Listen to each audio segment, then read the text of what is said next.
what we know is that Nandan Chakraborty is ready and he is head of strategy at Dam Capital and he knows everything you want to know about markets. How you been, my friend? Come on. How you been, Enough my friend? in the morning. How things? I saw a picture where you were playing the guitar. Is that hobby still going on? A little bit. I compose a little bit. I So, just composed a song on AI for our move to Altimus, yeah, which what is is with this market, guys? Vijay Kedia started composing songs. You've started composing songs now. with AI. AI, that's the issue of AI. No? We don't have to monitor Idiots can also how become much money average. they're losing or gaining, and they can easily sing songs. Okay, अगली बार करेंगे. We'll have you with the guitar and something on AI. But right now, let's talk about what we have on hand. FIs are back. If they're back, are they here to stay? Because Nandan, what we've seen historically that FIs, when they come back, they don't come back for like 1 day or 2 days. It's a trend. When they sell for a couple of weeks and months. And when they buy for a couple of weeks and months.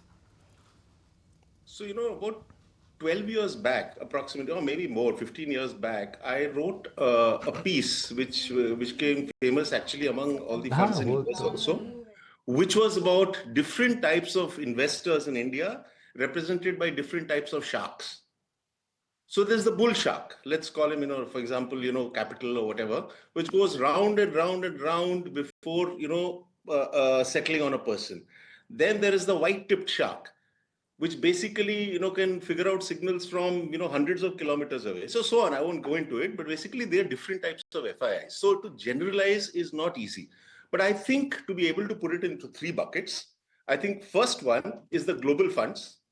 Number 2 is the emerging market funds. And the third is the India dedicated funds. So out of these three, I think the largest one that is applicable to India in terms of drivers is the emerging market funds. So they have different drivers. Nandan, this entire view which everyone had that India was expensive for a foreign investor, the tax in India for a foreign investor is high and valuations were not that attractive. Have those concerns got addressed? So when I met them, so for the last 30 days, I met in Singapore and London. So the basic funda was that, as long as the rupee is unstable, we don't want to enter India because we don't want to, catch a falling knife. So the rupee is still not near its REER, which is 89 odd. So I think nearer to that, I think there'll be one this thing. The second is on valuations. I think people were more or less comfortable, except for pockets, of over valuation that we all know. I think there was not too much problem on valuation at the time that I went because we are already at a 15% discount to the US. And the dollar is falling, the US markets are falling, and so on. So I don't think valuation was the problem. Most of the questions was on rupee, and the second was the whole growth based on both double barrel, that is consumption and capex, how that plays on in the next 1 year. Because I think both sort of tripped up in the last 1 year. It's always about understanding the relative mood in the world. The relative mood in the world after US markets have peaked out, the flows are going back to China, the flows are going back to Europe.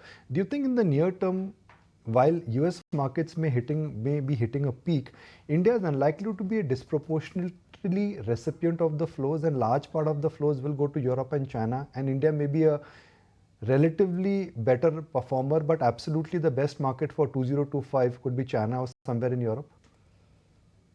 Unlikely. India is the most structural play in the world as of this moment, and that's not going to go away.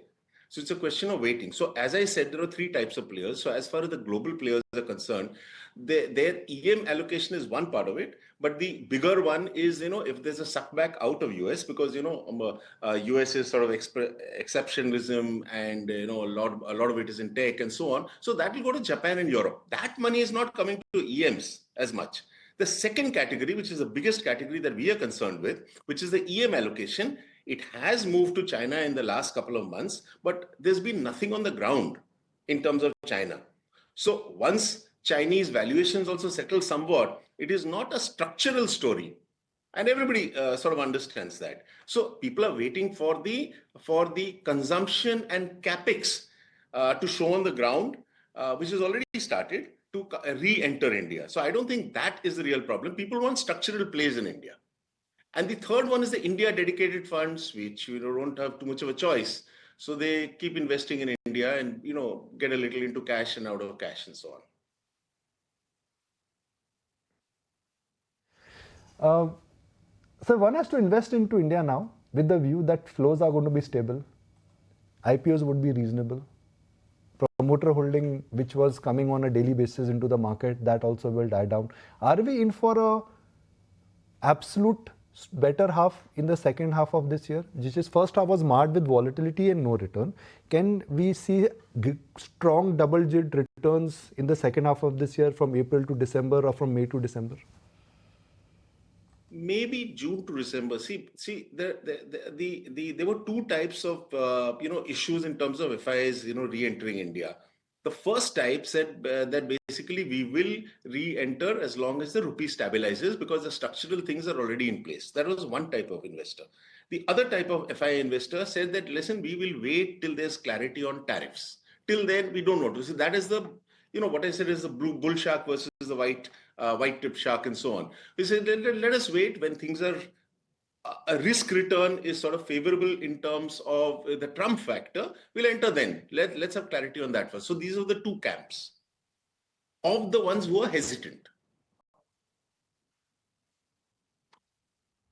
Right, Mr. Chakraborty, good morning. The Shallows are joining in the conversation. I was just going through your note, and it was very it's significant given the fact that there was a huge shift when you talk about the budget, where the government shifted focus from build India to consume India, if I could put it in that way, from a capex-led investment or capex-led vision. Now it's consumption-led vision.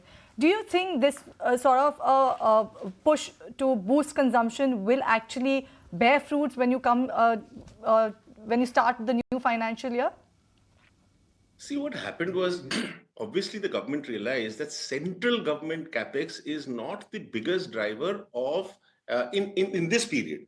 At this juncture of the capex of India, because there are three parts of capex. One is central government, one is state government, and one is private sector or the households, right? Households and private sector. So these are all different drivers. So what I think FIs more or less agreed to that this is not the best time to push central government capex, which is why it continued to push a lot into states, which did not spend because of FRBM and because there were a lot of elections. So that is going to that will start this year.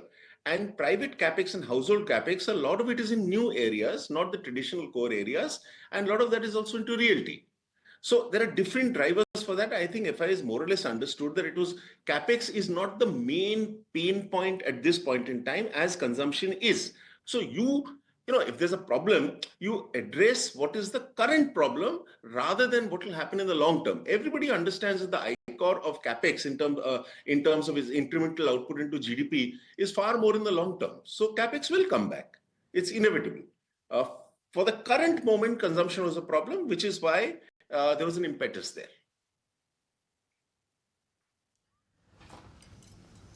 All right, then we leave it there. Thank you so much, Mr. Chakraborty, for joining us on the show to talk about exactly what's happening when you talk about the market trend, whether the FIs will come back, and if the comeback is for sure or no, as well as a strategy in the markets. Thank you so much for making time on the show today. But on that note, we will actually... If you like this video, then like, share and subscribe to ET Now.